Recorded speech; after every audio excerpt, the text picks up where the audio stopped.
first tutorial of this series, I'm going to show you how to navigate and simple transform, specifically move, rotate, and scale within these 6 3D modeling programs.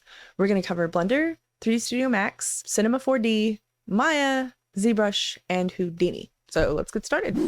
So orbiting and navigating inside of Blender is going to have a little bit more nuance than just kind of the usual rotate around here, pan left and right, or zoom in and out, however you choose to do that. By holding down Alt and then trying to orbit around an object, you're going to find it's going to snap to a side or axis view that is orthographic. It is now an orthographic view. Now, it's really easy to just kind of start navigating or rotating around that again, no problem, right? Holding down Shift will snap it to any axis that basically you want. Now that's one way to kind of go about this, but if you start to rotate around an object and then hold Alt, it will snap at a 45-degree angle at any point. Right? So that can be very handy. And you'll also notice that as you play around with this, you might find yourself kind of a little wiry. We've gotten away from our object and I'm trying to rotate around it and I'm struggling now. Maybe I've actually lost sight of where we are. Well, if we select our cube, our little cube on the scene hierarchy here, and you hit decimal point specifically on the numpad, not your keyboard, on the numpad, it will reframe the object that you have selected and it'll bring you right back to this like kind of home orientation on your object. Okay. Another fun way to reorient or kind of establish perspective of your whole scene is to, let's say we've got a similar scenario where I'm kind of off in La La Land. If we hit home as a hotkey, it will frame all of the things that we have in the scene. Okay. All right, so that's navigating in Blender. So now that you know how to navigate within Blender, I'm going to show you how to use transforms, specifically the move, rotate, and scale transform. These are sometimes called tools in other programs, but they all basically do the same thing, and they do what they sound like they do. Move is going to move your object, however you engage with the gizmo. Rotate is going to rotate the object, however you engage with the gizmo. And scale, it's the same. We're going to resize or rescale the object as we interact with the gizmo. Now I'm going to hit Control Z really quick, which does not seem to change from program to program, but I will remark if it does. And I want to talk a little bit about what the gizmos actually represent. And you'll notice there's this color happening, there's different shape, they have different meaning, but they're all relative to the axes in which you are engaging with it. For move, sometimes called displacement, moving, the arrows represent the positive value on that axis. So in this case, if I look up here on the top right corner of the screen, this is kind of a world orientation icon, something that allows us to understand which axis is in which direction at any given point, right? So in this case, if I were to move using the move transform my cube, selecting the positive arrow on green, that I'm moving positively on the y-axis. If I move backwards, in this case, that is negative, right? And so it is on the z-axis and the x-axis. Now, the orientation of x, y, and z does change from program to program, so make a note of that.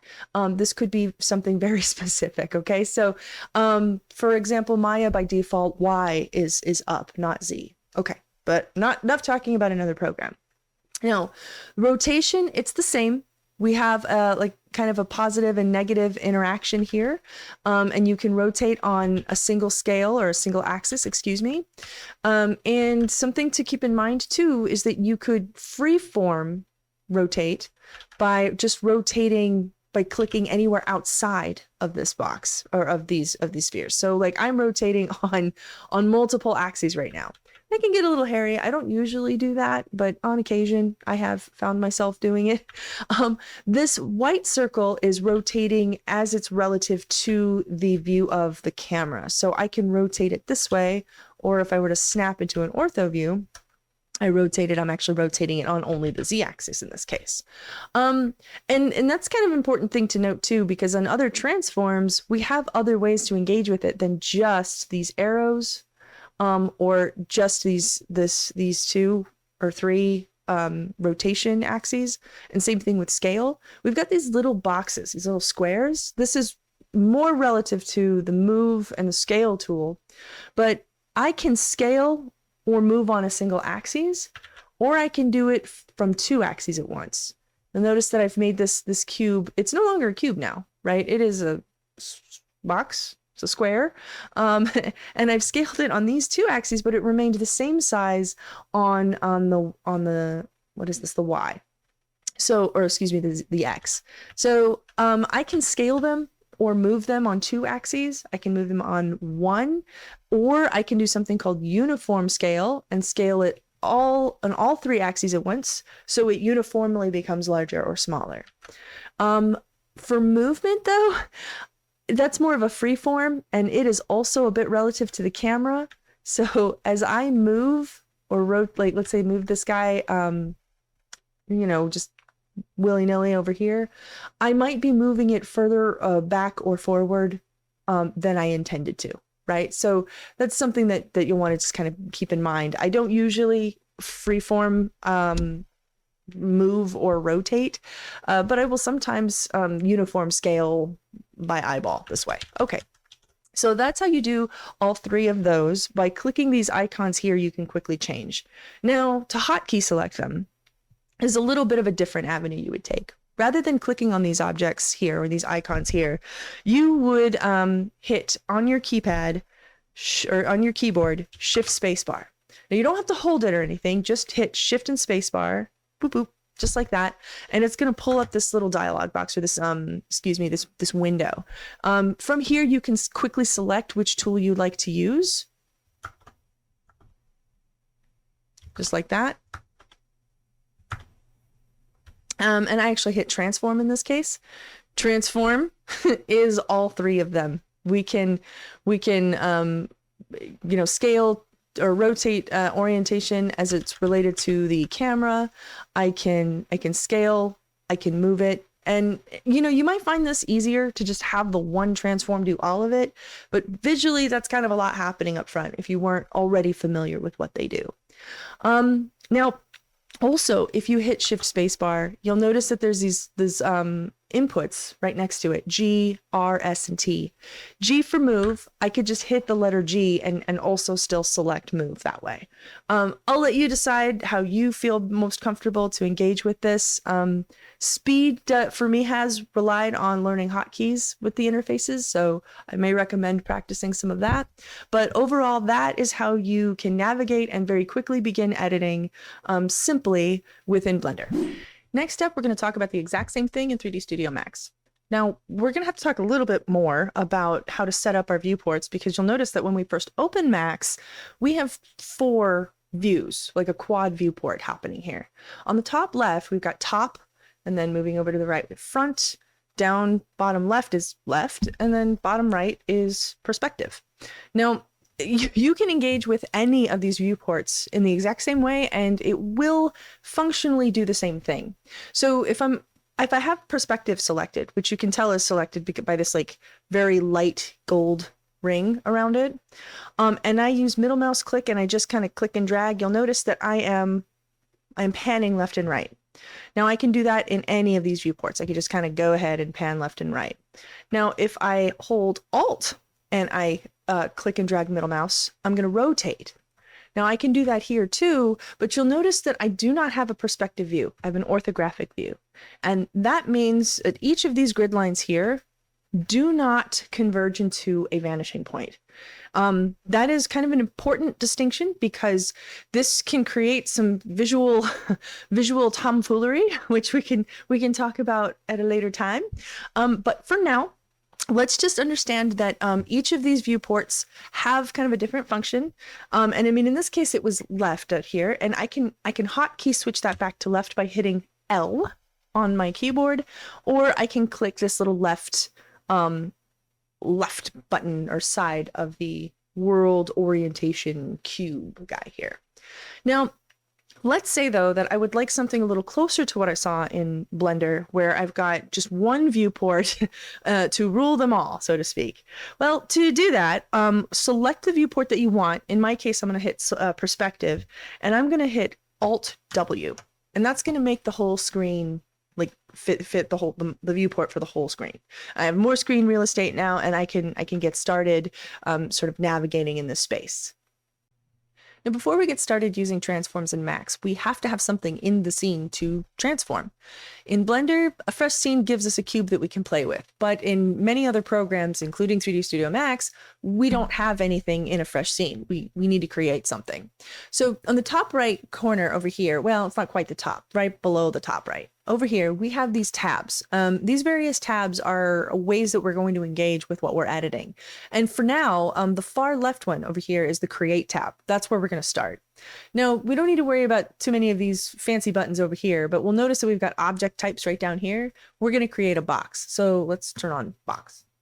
Now, try to pay attention to my overlay of my inputs here so that you can see how I'm creating it. It's pretty intuitive once you've done it a few times, but at first it feels a little funny. So we're going to click and drag from corner to corner of where we would like our box to sit on the grid, and then release it to give us the depth that we want on the Z-axis.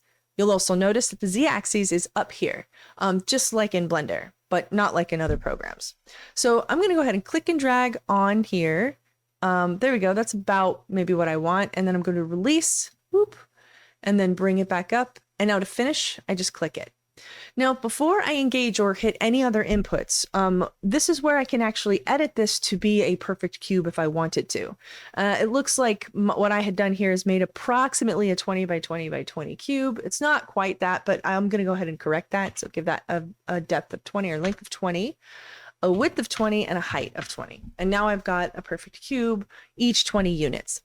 I'm not going to worry too much about the scale of units from across different programs. That really matters more upon export, but for now, that's how you can create a quick box. Now the thing is that I've activated box, meaning if I try to engage here, I'm just going to make more. And I don't want to do that. So let's go ahead and Control Z to undo that. I'll turn off box by just hitting escape, and now I've got a cube that I can play with. All right. Okay, so let's start talking about transforms. How can I move, rotate, or scale this cube? Well, you'll notice that the icons are very different on the left than, say, something like Blender or Maya, but you can find the icons for the transforms that you want at the top here. Right here is where you'll find move, rotate, and scale. Thing is, though, is that visually this is kind of noisy and maybe a little difficult to find right away. And honestly, even if I've been modeling in Max for a while, I don't usually go to these icons to navigate to them. Instead, I prefer to use hotkeys, which I find to be considerably more intuitive than Blender. Now, those hotkeys are going to be W for move, E for rotate, and R for scale. W, E, R. Q is kind of part of that QWERTY hotkey sort of family, but Q is not really a transform. It's the selection tool. So like I can use it to select objects without really changing or moving them much. But W is for move, E is for rotate, and R is for scale. Why R is not rotate, I do not know. Maybe somebody here knows. And if you do know, please tell me. Please answer in the comments or let me know. I've always been curious about that, but not curious enough to, I guess, look it up. I don't know. But I wind up using this hotkey kind of flow a lot more than, say, in Blender specifically, which is like kind of a 3-tiered hotkey I have to do to get to it. So you'll also notice, though, that like with each gizmo, it is a little bit different than what we saw before. The move seems very similar. The direction of which the arrows are pointing is the positive value on that axis. So in this case, Z, that is up. If I move forward on Z, that is the positive value of Z. If I move down, it's the negative value. So then let's go ahead and put that back to center. Let's put you back to 0, please. Boop, boop, boop. The rotation, now this is a little, actually almost identical to what we saw before. We can rotate on a specific axis individually as a positive or a negative value for sure. Or if we click outside of those 3 circles, I can freeform rotate it and give it kind of a proper tumble. The circle on the outside, the white, is a rotation as it is like tangential to the camera lock. So wherever we are, that's how it's going to rotate on the camera. That can be handy, but I don't often use that. And then finally, our scale. We've got this uniform scale. If we hover in the triangle in the very center of max, and we can make it uniformly bigger or smaller on all axes. Or if we hover on each axis, it's specifically, I can do a single, any one at a time. Or if we're very careful and nuanced, we can select 2 axes at once and get that same sort of same thing we had going on before. I think one of the things that I do like a little bit more about this is that you can see that the gizmo itself scales with the object, kind of visually informing what's occurring. And I do like that about 3ds Max. Okay, let's pretend that we've been working and we've been editing, and we've got some complications and stuff in here, and we realize that we have moved far away from our object, and you'll notice that our rotation is all funky. Maybe it's out of shot, so that I can't select it in the viewport and try to recenter that pivot. If I head over here to this hierarchy on the left and click box, or the object itself, and in this case it's box 001, to reorient it and frame it back into the shot again, we're going to hit Z as in zoom, and it's going to zoom in on the object that we had selected. So that's a great way to kind of reestablish that orbit around the object while you're editing. And I mean, it can happen, as you move and move away and we start to rotate around objects. There's a bug in the scene. We rotate around objects, we can just hit Z again, and it'll recenter on our object we were editing. Okay, at that point, you should be able to get started in 3D Studio Max. And next up, we're going to talk about Cinema 4D. Okay, so this is Cinema 4D, and we're now going to talk about navigating in this space. Now, you may instinctively want to just kind of get in here and start middle mouse clicking like we've done in previous softwares. But the thing is that a middle mouse click actually toggles between a full viewport or 4 viewport display. So already there is a discrepancy there. We're not going to engage with this in how we have before without needing to at least engage with an additional input as well. So if now that I'm holding Alt key down, you'll notice on my input overlay, and now that I middle mouse click, I can pan left and right. So actually Alt is kind of important because it's the whole way to kind of engage with this. If I left mouse click and click and drag, I'm rotating, and right click, it's zooming in and out. So the move rotate and pan, which is really similar to what transforms do, but of the camera, is all engaged with the mouse and the Alt button. So you have to hold Alt down. So otherwise it's just kind of clicking in the scene, and the middle mouse click toggles the view as we want it. Now I kind of like that. I kind of like how quick that is. But it's to each their own, right? It's almost like speaking a different language in each one. So I think I can find things to appreciate in all of them, and also find things that I find annoying in all of them. But you know what, guys, you'll probably hear that from me anyway. So that's actually how we navigate in here. Real easy. Alt, left mouse click, middle mouse click, and right mouse click. And that just kind of get a feel for that. Do that for a few minutes, and then it's really basically about time to start using the transforms. Now we're about to talk about transforms again, except just like in 3D Studio Max, but not in Blender, I do not have an object that I can engage with. In Cinema 4D is a little bit easier than setting something up was in Max. All I have to do is kind of come up to this tab right here where it says Create, find the primitive type that I want, and in this case it's going to be a cube, and then just click Cube. And there it is. Poof, it's there. We got it. We're ready to get started. Now, by default, I have the move tool already active. Now, I'm not sure if that was like that from a previous setting or if it's the same for you, but you can access it on the left here by just clicking the move tool or the rotate or the scale tool, just like that. Boom, boom, boom. And just like in Max and Maya and a few other programs, the hotkey here is going to be pretty intuitive for these transforms. But unlike Max and Maya, they are not technically the same, right? They are still QWERTY related, just we're going to move our hand, our left hand, to the right one key over, right? So instead of it being WER, it's going to be ERT. So activate this, E for the move, R for rotate, and T for scale.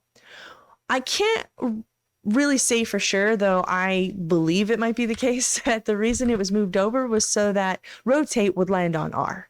I don't know. I like to think so, though. Now that we're really going to actually start like using the transforms and using these move, rotate, and scale tools, there are just a few nuances that you need to be aware of. Firstly, you have to make sure that we are in fact in a model mode.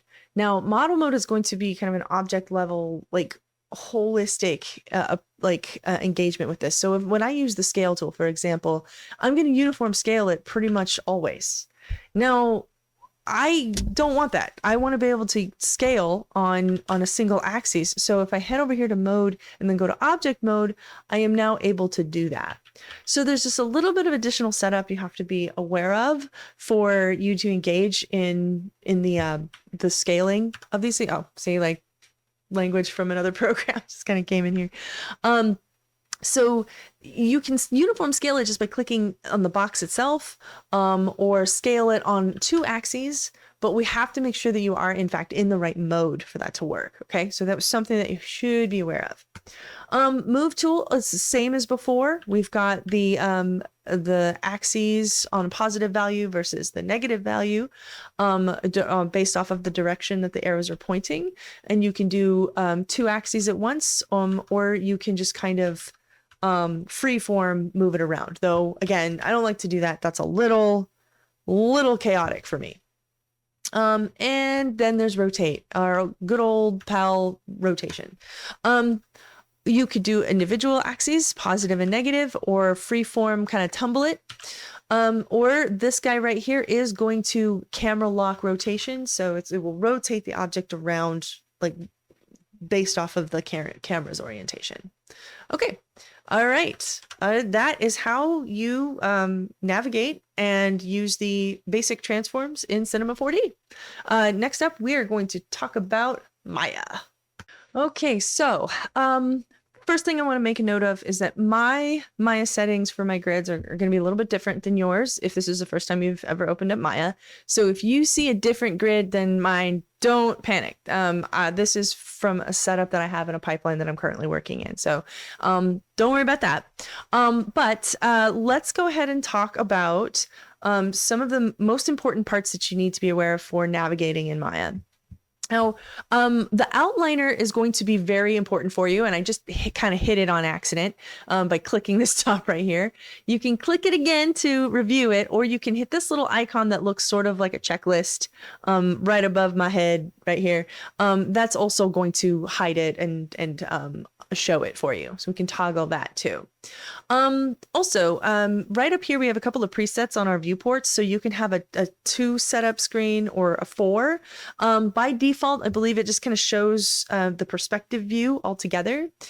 But what you should be aware of, though, is that when you are working in orthographic views in Maya, we've got like a top, front, side view. While you can rotate and navigate here, like rotation specifically, or orbit so specifically, by holding Alt and then left mouse clicking, you cannot do that in orthographic view. They are by default locked. Now, you can go into some settings and unlock them, but that is really not something that I typically do or use very often. So, like, for now, just be aware that it's supposed to be locked unless you go into further setup to unlock that. But we're not going to do that. We're just going to navigate in the perspective for now. You also may have noticed that I can quickly toggle between viewports by tapping spacebar. I do this a lot, and in fact, a lot of the time I think I'm usually working in a 2 monitor setup or a 2 viewport set up here, so that I can be maybe dynamically editing my mesh in the perspective view while applying either a different type of panel or view of like orthographic for reference or something on the other side. So that is actually pretty handy. And now let's actually talk about navigating in the space. Alt left click is going to be the orbit around or rotation of camera. Alt middle mouse click is going to be panning left and right, and Alt right click is going to be zooming in and out.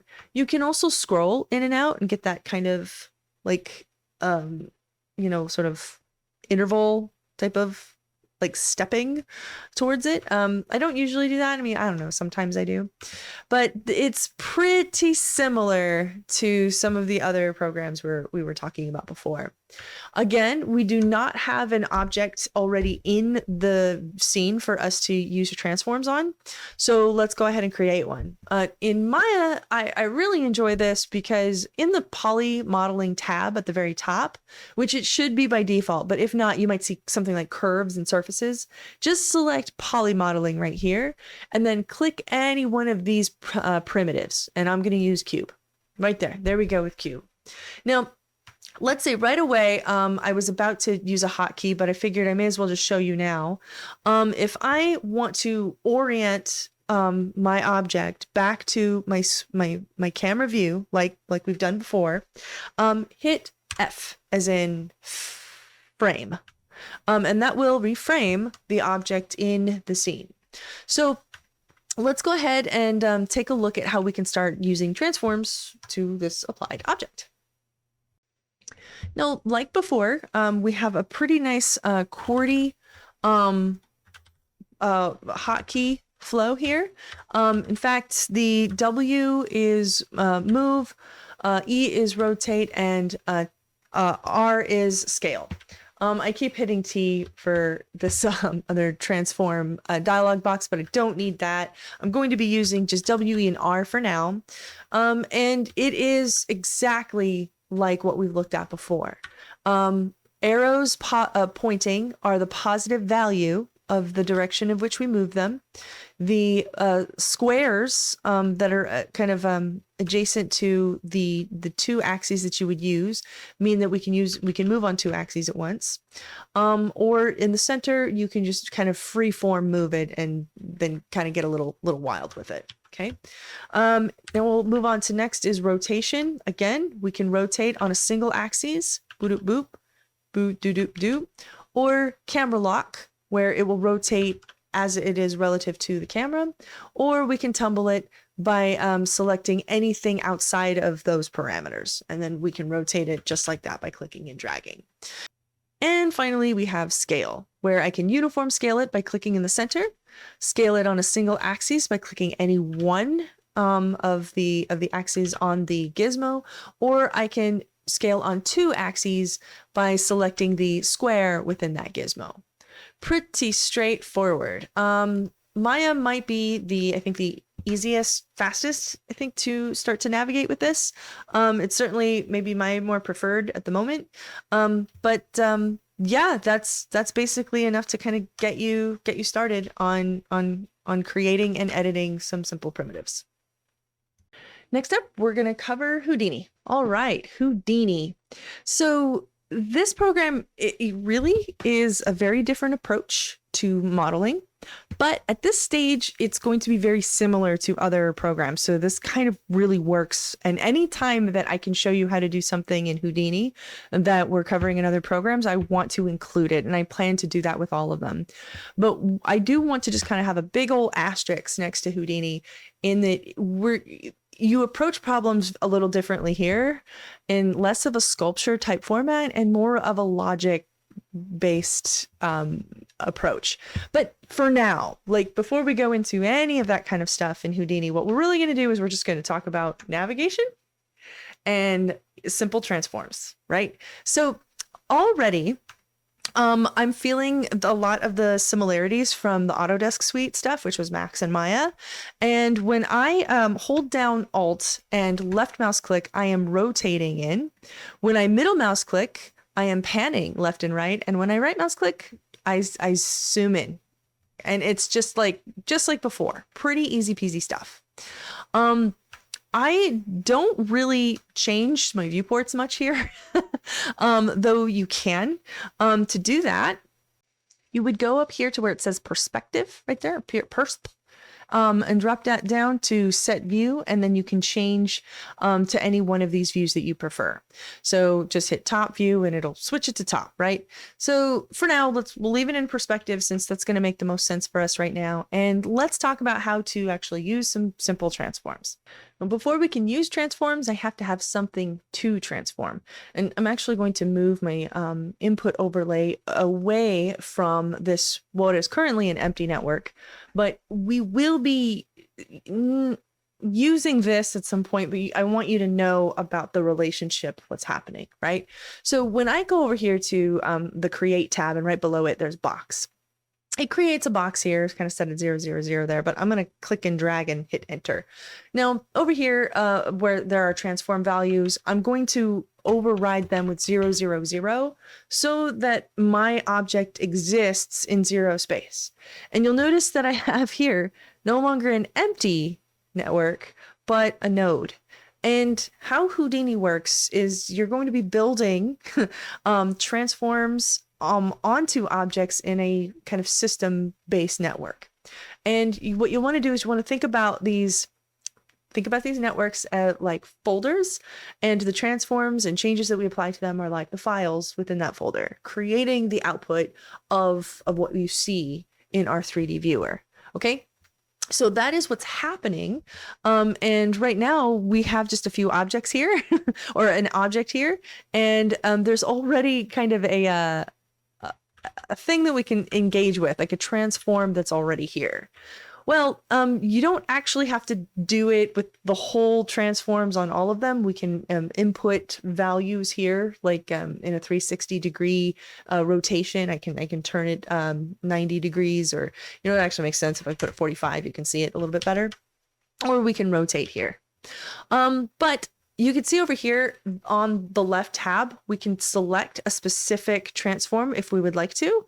So like a scale transform, like so. Or a rotation, right? Pretty easy peasy, right out of the gate.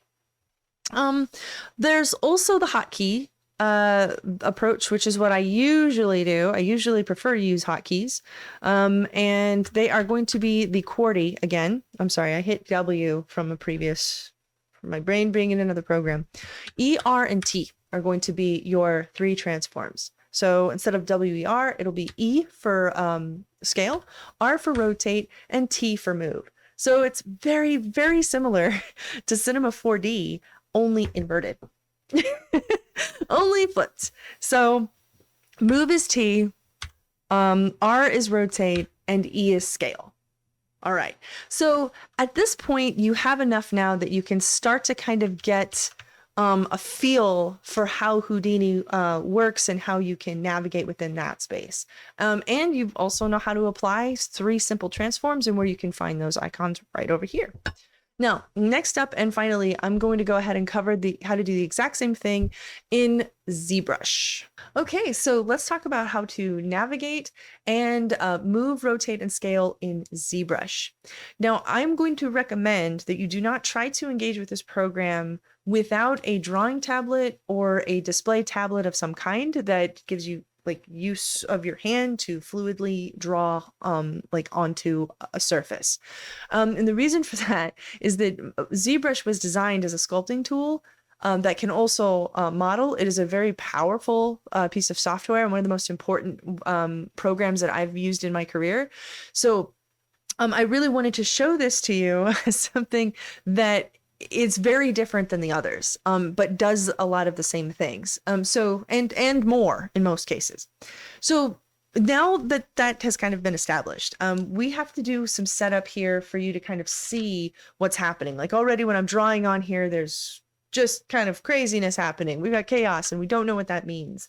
Well, right now I have the draw function set. Edit would be a slight change into how I interact with a mesh that's in the scene. But we're not going to do that just yet. First, I'm going to establish a poly mesh 3D here.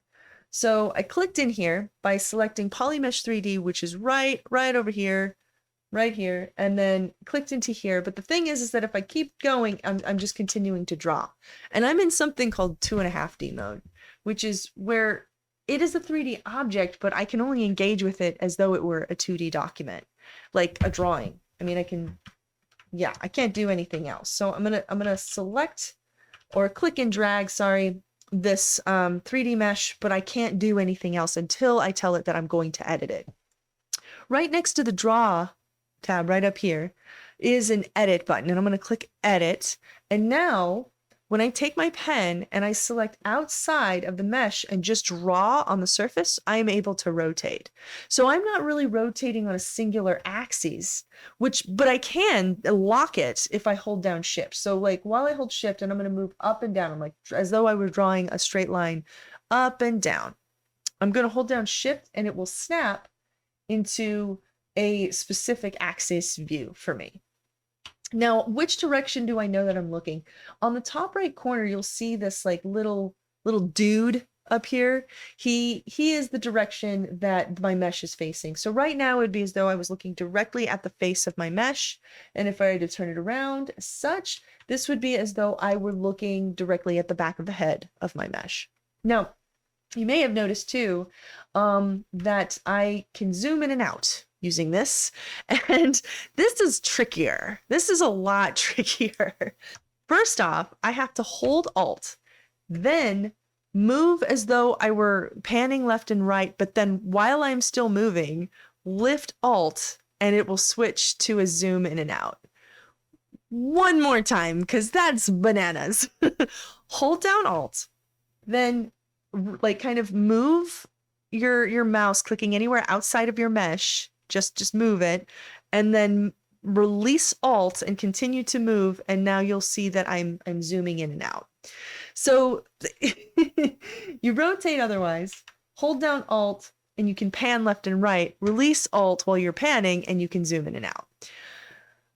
I know, that was a lot, and it was kind of weird. But once you get the hang of it, it's actually not too bad. It's not too bad.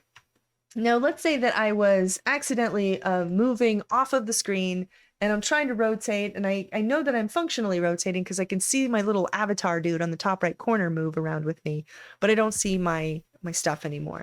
Hit the letter F and it will reframe my object that I'm editing in ZBrush to be back like framed in the shot. Okay.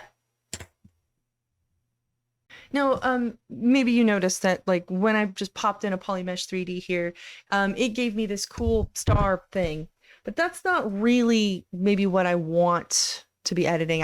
We've been using cubes before. Why wouldn't we now? Well, we need to initialize the type of mesh that we want to use. Right now, all we did was we told it that it's going to be a Polymesh 3D that we can edit and we could model, but I don't want this. We're going to tell it what we want it to. So on the far right of these tools here, I'm going to go ahead and scroll on down to initialize, and then I'm going to click Q cube. And now I've got a cube that is what's here. Now, where it's this cube, I can actually adjust the resolution of it, apply more edge loops immediately if I wanted to, but I don't really have to right now. Not yet anyway. We'll cover that as we cover more things in detail. You may have noticed too that like as I look at this at a 3/4 view, the bottom of the cube looks a little fatter than the top of it, and it isn't. This is just a visual sort of thing that occurs when you are working in an orthographic view and your brain is processing this like it is a perspective view. Orthographic means that these sides right here and here are not converging into a vanishing point on a horizon line anywhere. So they are going to be parallel forever.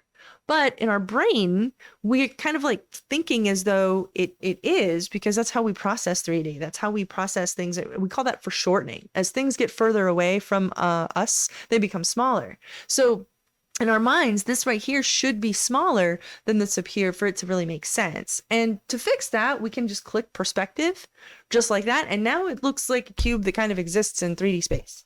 Not that an orthographic view doesn't, but this is the kind of basically like visual optical illusion that can occur with this. So like, just to be safe, I, for the most part, prefer to work in perspective until I need to be very calculated or measured with the objects that I'm creating.